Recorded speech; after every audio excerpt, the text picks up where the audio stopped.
Hello, dear listener. Welcome to the Future Seeds podcast. I'm your host, Cyprian, and in this show, I explore groundbreaking solutions to our world's unique problems by connecting seemingly unrelated fields such as technology, ecology, community, and spirituality. My speaker for this episode is Susan Barnes. Susan has an amazing story. In the first part of her life, she was the controller of a hedge fund before becoming a meditation teacher, personal growth facilitator, and artist. Conversation we had in this interview exposes the delicate balance between our outer life, the work we do, and our existence within society, and our inner world or spiritual reality. I invite you to listen to this conversation with enthusiasm as we even dwell on questions such as how to stay in a state of stillness even while being an active, goal-oriented person.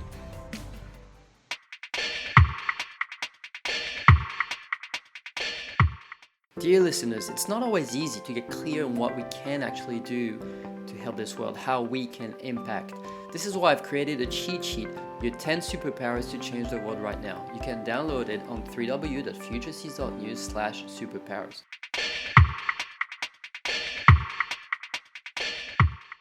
There's really two parts I want to have in this interview.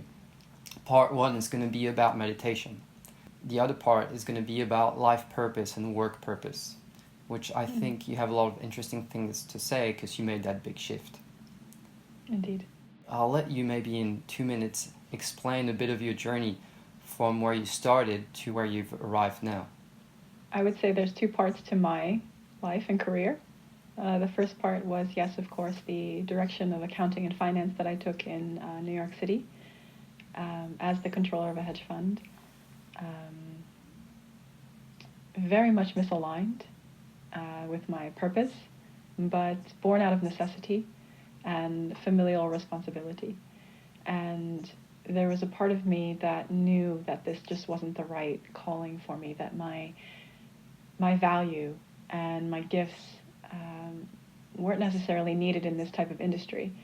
And an opportunity arose for me in 2017 to leave all of that behind in search of something more true and real. And I gifted myself several years to sort of explore what that was, mostly recognizing that I needed to understand who I was first before I could jump into any sort of decision and pivot to a career that felt natural and right to me. And within those first 2 years, I discovered meditation very soon, and it became an integral component of my life and led to so many profound insights about myself, realizations about the world that I lived in, my place in it, and also helped me to do a great deal of inner excavation until I ultimately came to the point of recognizing that this tool that I had been using, this ancient technology, its implications for how I had grown, its critical capabilities in assisting me in my mental orientation, my orientation to self, was something that I wanted to share with as many people as I possibly could, because I recognized that if we are to find any sort of answers, they are always born from within ourselves, but there's a need to be able to parse through the din of the accumulated information that we required our entire lifetime to find out what is real and true for ourselves versus what is not. Was your position in the financial industry very stressful? Absolutely. It was incredibly demanding, high stress, many hours. We were under deadlines, hourly deadlines, daily deadlines, weekly deadlines, monthly deadlines, and you couldn't make a mistake because mistake cost money, could cost contractual obligations. The consequences were severe. And so the ability to function quite highly under incredibly stressful, fast-paced, changing conditions was exhausting. Someone just told me 2 days ago that financial advisors have an average a shorter lifetime. And that's not surprising to me. That culture is one of unrealistic barometers for overall well-being. I myself went a different direction, not necessarily investment advisement position, but public accounting demanded minimum 100 hours a week at the beginning of my career during our busy season. You're not sleeping. You're not giving your body its needed rest and rejuvenation. And the advisors themselves are at the mercy of the market, something that is so externally out of their control and is the basis for their decision making and the money that they're managing, which is not, mostly not their own. And so these are all a recipe for extremely high cortisol levels to be within someone's system most of the time. It is, in your case, the position you were assuming, did meditation come in as medicine for the stress? I actually did not have a meditation practice when I was working in finance. I only picked it up after I left my career. Oh, really, really afterwards? Mm-hmm. Not even a bit of Mm-hmm. meditation, nothing? No. My outlets at that time in my life were regular exercise and dancing, which is also another form of exercise. But I never missed an opportunity to work out because I just knew the important physiological benefits of maintaining some semblance of well-being. So you were doing dancing and you were doing exercise. And some people would call dancing a form of meditation. But some other teachers that are more meditation purists would not say that is true. I think that many different types of expressions can be categorized as meditation. If we look at it as very baseline level, meditation is focused attention on something. Let it be the breath, let it be the body. Dancing can be a type of moving meditation. There's walking meditation, things of this nature. People are able to get into trance-like states of uninhibited freedom where they are out of their mind chatter and into their body. And so I can completely agree that this can be a type of meditation. I can also see the opposite side to it, depending upon the meditator in general that you're asking, who might have a very specific meditation practice that to them is the one and only form. Neither is right, neither is wrong. But so much of our existence can be meditative depending upon the type of intention and focus that we're putting towards our actions. What are the big categories or highways of meditation that you would list and describe? There's so many. There's Vedic being techniques of just existing in the present and observing what is transpiring as occurs. Non-judgment, of course. Again, there's movement meditations like walking meditations where you're incredibly present to every single millimeter of movement that you're experiencing as you take each step. There are mantra-based meditations where you are holding a very specific mantra or affirmation in your mind's eye to induce trance-like states. Should I keep going? Yes, please. Sure. There are connection meditations where you can stare into the eyes of another person and observe what transpires during them. There are something called yoga nidra meditations in which you are doing a body scan. So becoming aware of different components of your body in time and space, noticing the different types of sensations that are transpiring. And I guess mindfulness is a big one that Buddhists practice. Mindfulness is a byproduct of meditation practice. Essentially, when we look at the mind, so much of what's transpiring is happening on an unconscious level, predominantly through habit and repetition. And when we generate focused attention, we are working to restore some sort of order to the otherwise distracted attention that we experience. Our attention and focus is going everywhere all of the time. There's a lot of stimulus that we are experiencing, and ultimately we have scattered attention. And what meditation does, if we're looking at specifically focusing on the breath, for example, is we direct sustained attention to this meditation object, the breath.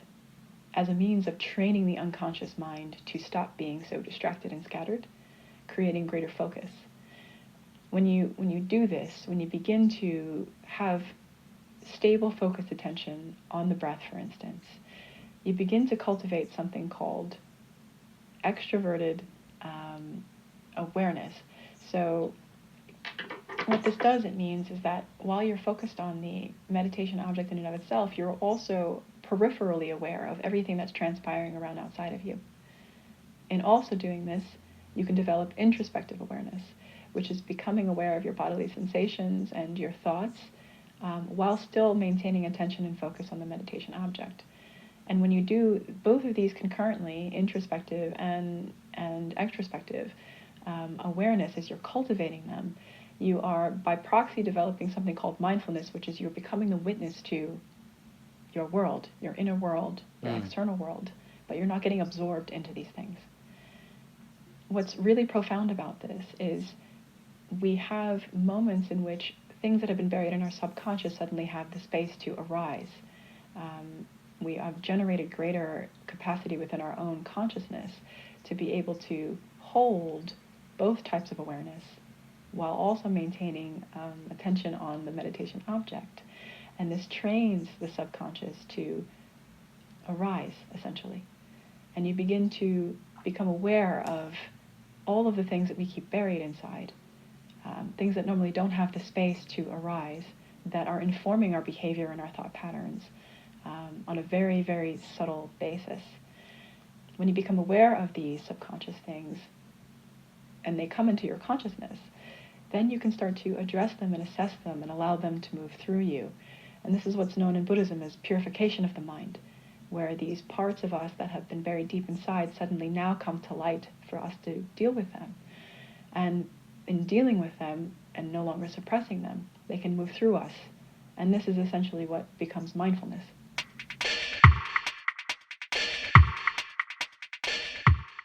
I like that discussion around being or doing. It's kind of this thing I come in and out of because I have an active life, and when I do too much, I have this feeling like I forgot to be.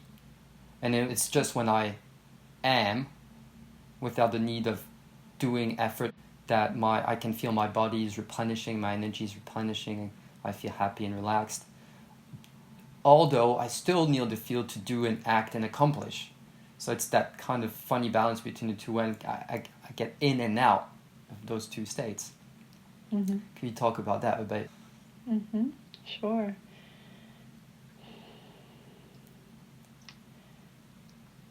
As with all things, there must be a balance. And doing is a necessary part of our existence because it allows us to actually transform our life and our world in a tangible way through action. We can only accomplish our goals by doing. If we are only doing, though, we are tipping the scales in an unfavorable direction because it doesn't necessarily allow us to check in and make sure that the things that we are doing are the things that are truly enlivening to us. Conversely, being is a state that we can cultivate. It's just our nature, just when we're sitting here and being present with ourselves. Beingness creates openings that I believe are necessary to have the ability to listen to oneself. So much of our life, if spent doing, can cause us to forget what it is that our true nature is. And that can only be discovered by checking in and by being every now and then. I actually existed in a state of being for about almost 3 years, just to find the flow of life and to grow and to learn. And in that space, we are capable of actually taking stock of what lights us up, what doesn't feel good. Am I happy with where I am right now? Am I unhappy with where I am? Am I in the right relationship? Is what I'm putting my energy towards the thing that I actually wish to be putting my energy towards? Does it still hold meaning to me? these types of inquiry can only be found in the space of being. If we're doing all the time, it's kind of like we're on a hamster wheel. We're just going. And we're not even really paying too much attention until something deep inside of us is screaming and being like, wait a second, what's happening here? This doesn't feel right anymore. And, this can manifest in all sorts of ways to actually force us to be in a state of being and to take stock. And so I think it's important to be able to find a balance between the doing and the being. Taking time off and not filling it with activities, actually just sitting with oneself. Really having slots of your life dedicated to not doing. Yes. And if one lives an incredibly active life of doing, figuring out how to, in a day-to-day basis, create states of beingness. That's the hardest part. Still doing, but in a different state of mind, in which you can still feel as you do when you're in meditation. Yes. Often it becomes quite easy if we've taken a break and have been in a state of being, and we suddenly are like, oh, that's right, this is me, let me hold on to this. And what invariably happens is, stepping back into the doing, these patternings and these habits and routines begin to take hold again, sort of repeating the similar state that existed before, and the beingness is forgotten. It's very hard for most people to actually be able to sustain that, but it's not impossible. The only way to sort of transcend and evolve in the direction of maintaining the beingness while still existing in the doing is by creating some disruption in the patterning, some disruption in the habit, so that one doesn't fall back into the old ways that are so easy to fall back into because they're habit, because they're pattern. There's this underlying thread that I really, really like that's coming out, which is there such a thing as rightful action? Rightful action as in, this is what I'm meant to do right now. This is how I'm meant to act right now. This is the right way for me to act for my health, mental health, and for the world right now. And there's kind of an intuitive sense of that. A lot of Eastern traditions speak about it, like the Wu Wei in the Tao, the non-doing in the doing, all that kind of philosophies. In my personal experience, sometimes I feel like I'm in my flow. Oh yeah, this is the word we've now created in our Western philosophy to explain those states. Flow, which is a funny one. We feel like we're doing what we're meant to do at the pace we're meant to be doing it. It's perfect. It's coherent. Maybe it's related to what you're just saying, that you can be doing in a state of being as well. I love this question. Something that I talk about over and over again is the importance of the cultivation of intuitive intelligence. There has been an overemphasis on the critical thinking, analytic, mental intelligence in, I can speak for American culture, of this glorification of what is it that my brain can do, and allowing that to be the predominant decision maker in every single aspect, much to the detriment of ignoring this, I think, very instinctual compelling that resides in all of us through the form of our intuitive intelligence. Much like a muscle that has atrophied, if we're not paying any attention to these other parts of ourselves, these other aspects of consciousness that reside within our whole being, we are, again, coming back to that idea of imbalance. There is so much consciousness, there's so much intelligence that is coming through us in all different ways, mentally and bodily. And if you are attuned to these things, if you've created enough of a relationship with self, with your body, and have understood its unique language of communication, you can allow these deeper intelligences to inform your logical mind as well. My meditation teacher actually speaks to the quantum a little bit in terms of this infinite field of matter and energy that we reside in, that is fundamentally drawing us all together to coexist for the betterment of the whole. And the way that we understand how to relate to each other and the things that we should be doing come from this sort of abstract, non-linear component of our being, which can take the form of intuition. And that our processing capacity of our thinking mind makes sense of that abstraction in a way that can actually direct that attention into a doing that is conducive to the betterment of the whole.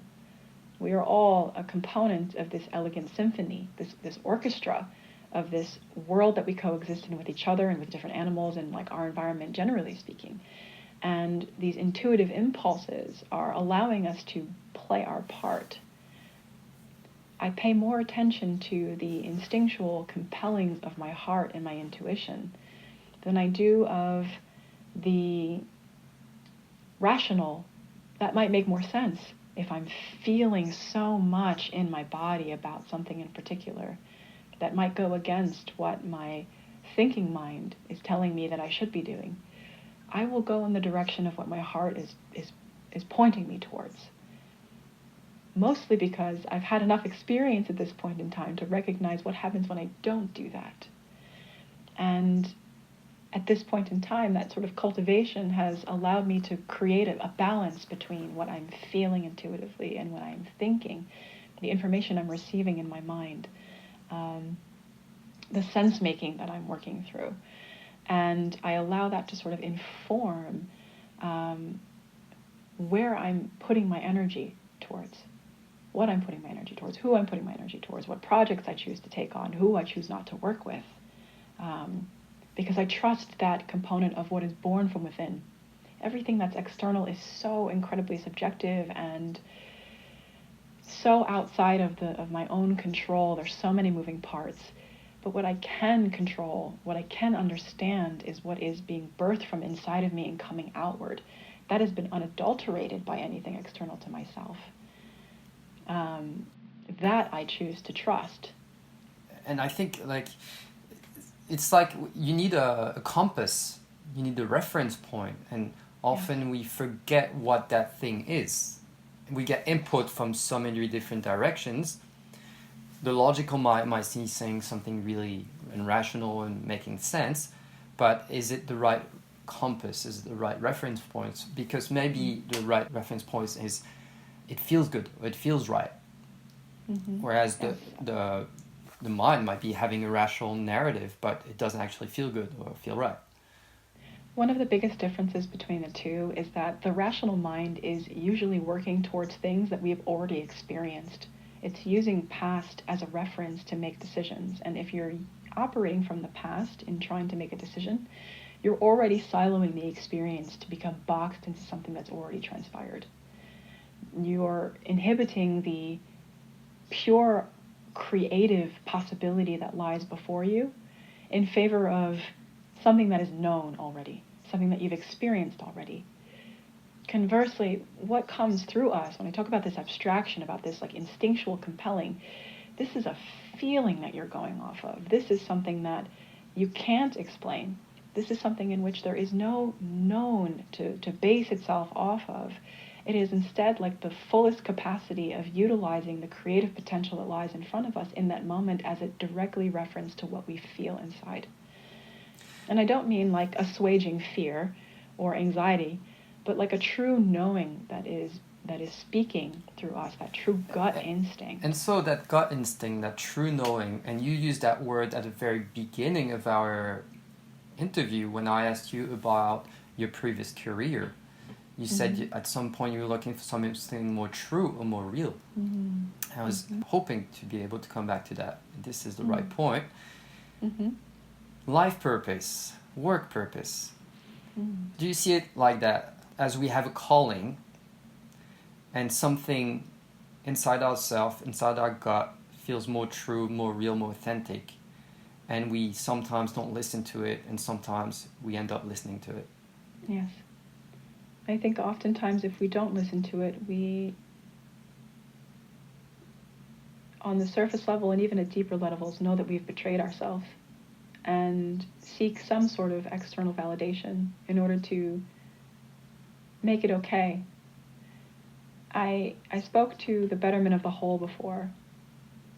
There's a part of me that's quite biased in that if we are of the means and of the privilege to be able to give back to the world in a meaningful way, to add value in a meaningful way, that it should be directed towards the things that are in service of the whole, in service to each other and the world that we exist in. My career was one in which I wasn't doing that. I wasn't contributing the value and the gifts and the knowledge that I had for the betterment of anyone but the incredibly wealthy, at the detriment of our environment. My company that I worked for, we invested in oil futures. I remember asking our chief investment officer one day, please divest us from oil. Please stop perpetuating this type of life that causes so much destruction and harm. What did he say? Wars. He said it was important to have it in our portfolio for diversification purposes. I like that answer. Me. Beautiful. It typical. crushed me. Typical. You know, like it just, even talking about it now, like it makes my heart ache a little bit. But, you know, and I remember one day hearing about, you know, knowing what was going on in Argentina several years ago, and, you know, reading that Goldman Sachs had bought something like $1.5 billion in government bonds, and seeing how the banks were effectively supporting a government that was decimating its people. It was so hard for me to work in an industry, to continue to give my energy to an industry that I saw as being the cause of so many problems in our world, for the sake of just getting a big paycheck so that I could take care of my familial responsibility, but also live a life, cultivate a life for myself. And there is no way to have selective empathy. Like you either have empathy or you don't. And to show up every day for a job where I knew I was contributing to the problem was so painful. But I justified what I was doing. I justified the need for the paycheck. I justified... I think, luckily, I think there's a global awakening in that direction. I was interviewing this man, Paul Dunn, and he was telling me some stats came out that said that 83% of millennials refuse to work for a company that's not socially responsible. I myself took that kind of decision, and I think, yes, you can be in a very troublesome situation and needing the paycheck, but a lot of people are not in a troublesome situation needing the paycheck. You just want the situation and the money. Maybe both of us have been in that situation where you're in a very comfy place with that job, whether it is for the paycheck or the social contacts, whatever it is. And I think it's very important that the planet realizes that there is a correlation between action and spirituality, between action and ethics, between your job and what you're going to tell yourself on your deathbed. Yeah, there's a lot of things to be said here.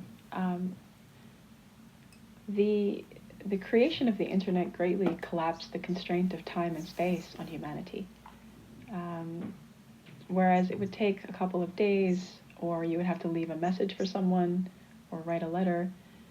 Now, thoughts, ideas, everything could be communicated instantaneously, which led to a incredibly fast increase of information that's shared, and this awakening, this like interesting junction in our evolution as a species.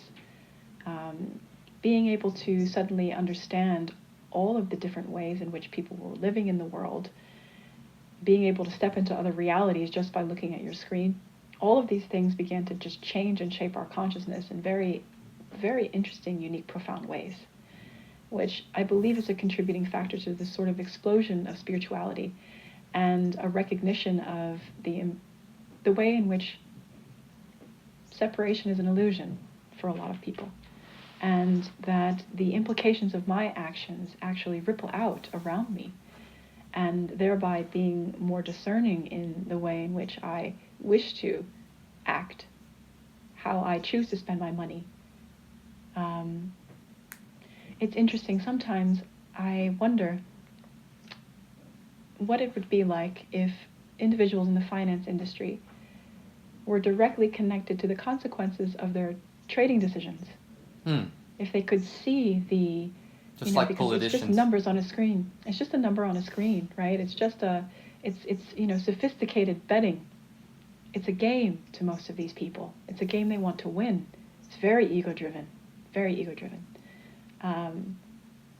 But if you could see the face on the other side of that trade, experience the emotion of what these impacts elicit, I feel like it probably could have a very humanizing effect on what is an otherwise very dehumanizing industry.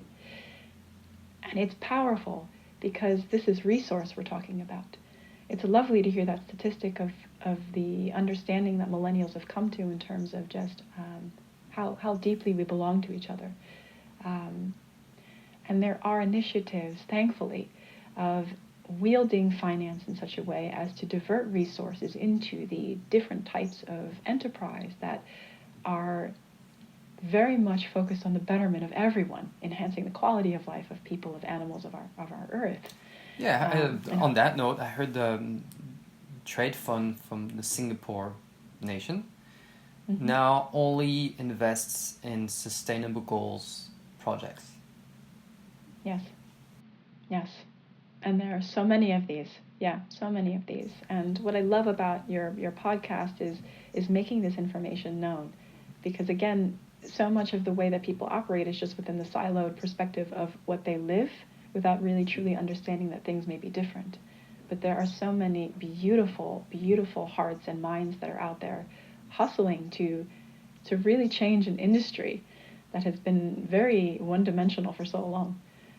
Recognizing how important it is to begin to pull resource into all different types of regenerative and humane businesses, people. Change. Global change. Indeed. Dear listeners, it's not always easy to get clear on what we can actually do to help this world, how we can impact. This is why I've created a cheat sheet, your 10 superpowers to change the world right now. You can download it on www.futureseeds.news/superpowers.